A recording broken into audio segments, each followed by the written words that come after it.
mon fils match bi lundi la de Sénégal ak Côte d'Ivoire tien yi loo gis yow. waa père loolu game la de Sénégal mooy favori mais du yomb de.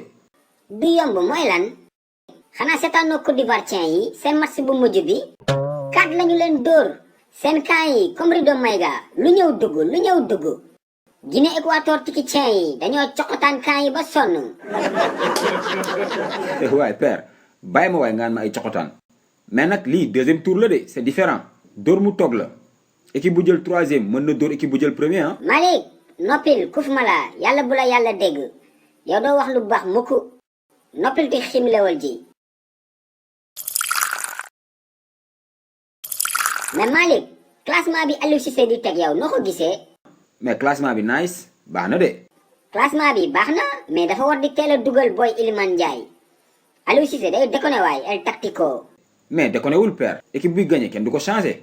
kenn du ko changé mais nay teel a dugal booy Iliman Ndiaye booy bi yorul footballu xale bu lay dut sax duutu mag la lay dut daf lay ràccal est-ce que xam nga ràccal yow Malick xam nga dut boobu tudd ràccal keroog dafa dugg ràccal Guinée yëpp soog a coxotaan kan yi.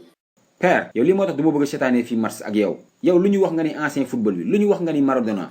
mais bien sûr Malick ñooñu ñoo dàq football booy yi léegi de ñoom Maradona Pelé ñoom Riqui Puig Malick mon fils duudu njëkk ya gisatuma ko fi léegi de ay ràccal ay paajal.